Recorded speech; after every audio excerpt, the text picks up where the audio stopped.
Okay. Okay, I think the first thing that I'd like to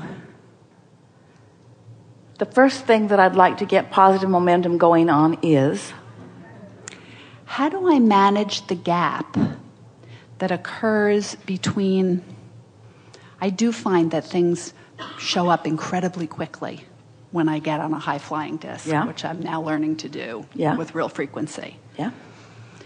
And I can feel that something thrilling will manifest, and it's thrilling for like 30 seconds. And then there's new contrast in that. And then there's this little trough after that.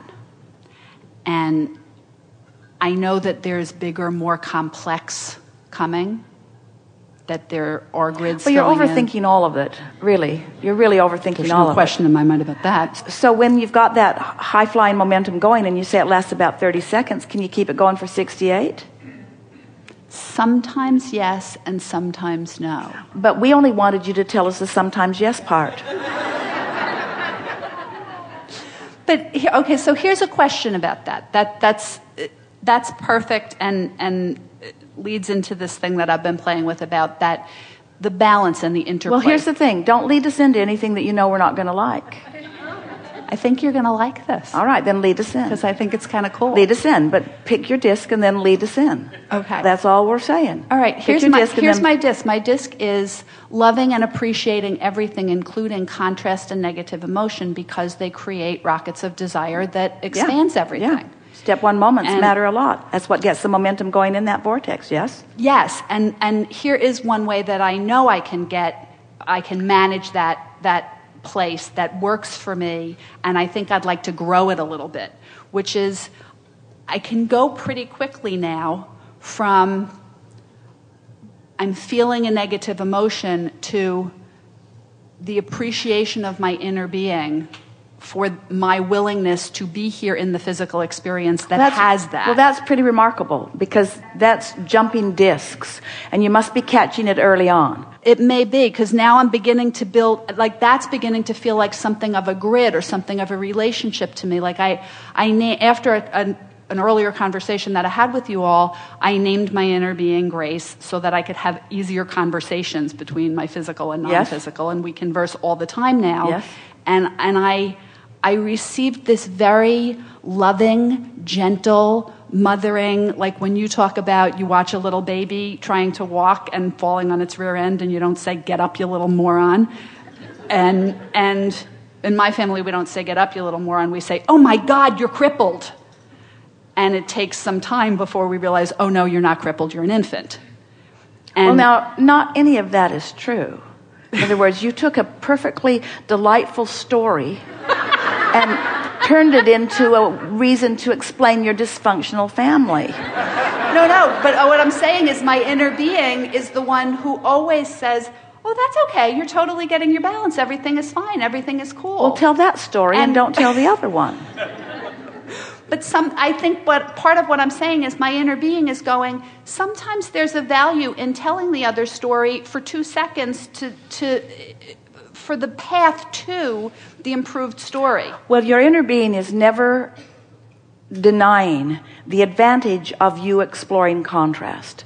Right. But you've explored the contrast, and this conversation that you're having with us right now is about closing the gap. You're talking about the step 3 moments. And if you're in a step 3 moment, then you're not in a step 1 moment. So how do I close that gap? That's where you started here. How do I practice the higher vibration? And we say, first of all, be aware of whether you're in it or not. And if you're in it, keep it going. And if you're not, change the subject. That really is it. And how do you weave into that the idea, which is not just an idea, it's clear to me that this is the case, that when you withdraw attention from something, it peters out. So when you encounter that thing that's the problem that you don't want to look at, and you look elsewhere and feel elsewhere, does the subject peter out in the same way as the... Well, no, and here's the specific answer that you're looking for.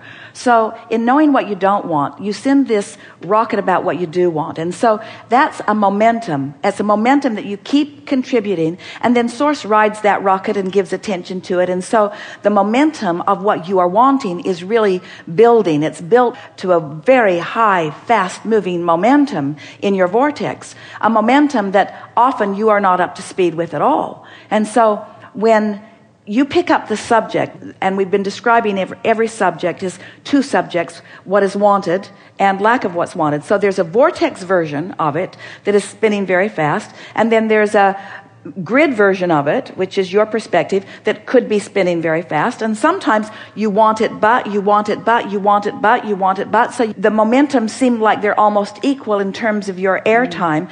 But in terms of the real momentum, they're not equal, because the vortex version is much, much, much, much, much, much, much, much faster. In other words, when you want it, but, want it, but, want it, but, in terms of your ability to give your attention to it, that might be equal, because you're really going to like this. And we're just going to back up and say this again.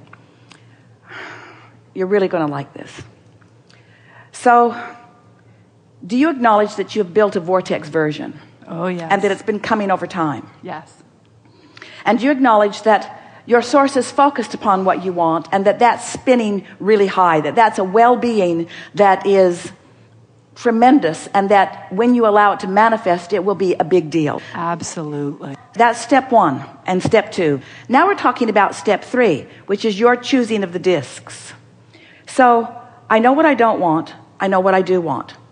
Seems equal, but it isn't, because you've been doing it and doing it and doing it, and the momentum of your vortex is really, really powerful and fast. Let's call it the well-being of the universe, just to punctuate it in the way that we really want you to hear it.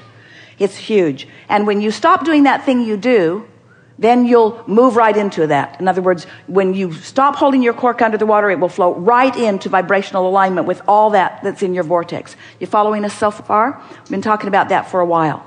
But now we're talking about these grid discs. We're talking about your point of attraction. We're talking about your airtime. We're talking about step 3. We're not talking about step 1 anymore. You set that into motion. We're not talking about step 2 anymore. You've set that into motion. In other words, that is a done deal. This thing that you want, or these things that you want, are already vibrationally achieved.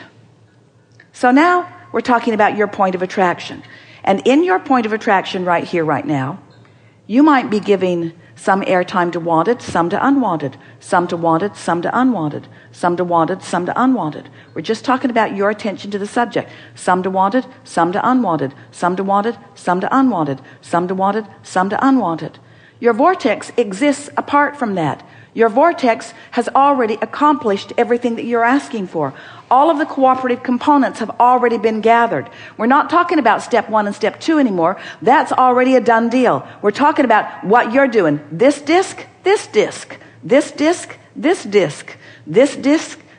Isn't it pretty obvious that if you choose this disc, that stuff will flow into your experience and you will realize it?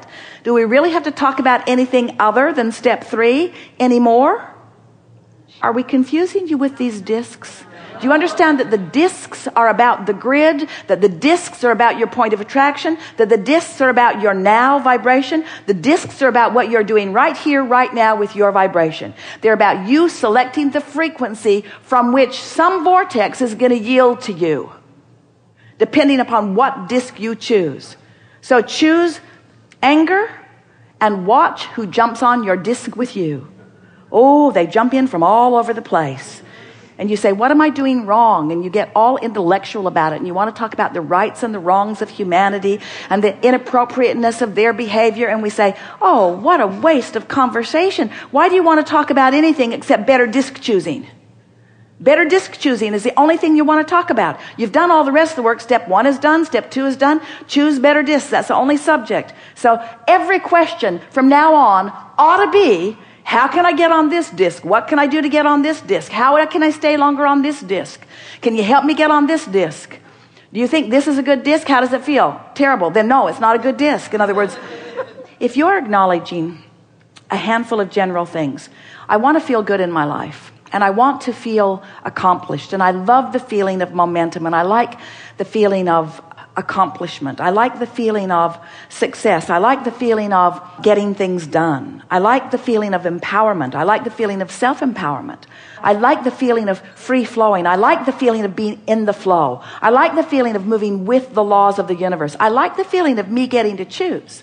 I like making choices that feel good. I like how I came to understand which choices do feel good. I love my guidance system. I love knowing that I'm an eternal being. I love knowing that the larger part of me is spinning in this very good feeling, high-flying vortex. I like knowing that all of that is available to me. I like knowing that I get to make choices. I like making choices. I like making all choices. I like making the good-feeling choices, and I like making the not-so-good-feeling choices because that helps me to define what the good-feeling choices are. I really like being a creator here in this physical environment. I like finding things that interest me. I like playing them out to find out how interesting they can be. I like withdrawing my attention from things that don't feel good. I like not increasing my interest on things that don't feel good. And I like increasing my interest or my momentum on things that do feel good. I like the world that is around me. I like getting to observe others. I like observing people in their high-flying emotions and in their not such high-flying emotions. I like watching law of attraction responding to all of us. I like knowing how it works. I like the stability of this environment. I like knowing that I'm the creator of my own reality. I like deliberately applying my thoughts. I like feeling the momentum of a thought. I like staying focused upon something and feeling it moving faster, and I like withdrawing my attention from it and feeling it slowing down. I like discovering the actual law-based tenets of momentum. I like withdrawing my intention and feeling it peter out. I like thinking about things that I used to think about a long time ago that I rarely think about anymore. I like realizing that there are many problems that I used to have in the past that I've left way behind just by lack of attention to them. I like recognizing that there are some problems that I keep active in my environment because I keep them actively focused. I keep choosing discs that they're on. I love being a deliberate creator. This was a very general, very positive conversation that we did not dip off that high-flying disc at all, even though we were talking about people all over the place, even though we were talking about vibrations all over the place. We did not dip from that momentum of that high-flying, deliberate creation. I'm empowered and I'm the creator of my own reality, not for one moment during that rampage that we just offered. That's the way that you close the gap. That's the way that you keep the momentum going. You don't try to stop negative momentum. You get positive momentum going until the positive momentum just takes over everything that you are. The positive momentum begins to be who you are. And so the thoughts that occur to you because of the positive momentum, you wake up in the morning and the positive momentum from yesterday just sweeps you right there. And it doesn't matter what anybody else is doing because they don't bring you down from that positive momentum after a while because you've practiced it. You've got the momentum of it going so much. Don't you know people who are stable no matter what, that it takes really a lot to take them off of their stability? Well, that's who you mean to be, you see. That's who you are. And your inner being is always there. That's who your inner being is for you. Your inner being never leaves that high-flying disc, and your inner being never takes its attention off of you. Your inner being never stops focusing upon all that you've become and all that you want. And that vibration is so powerful. That is the power of influence. And you have to practice yourself long and hard into those lower discs before that's not what's carrying you, you see. So it doesn't take very much of getting hold of this intellectually and just not talking about that anymore and not talking about that anymore and not talking about that anymore and not talking about that anymore until you've practiced not talking about those things that were holding you on those lower discs, and that's like letting go of the cork. Then you float right up to the surface.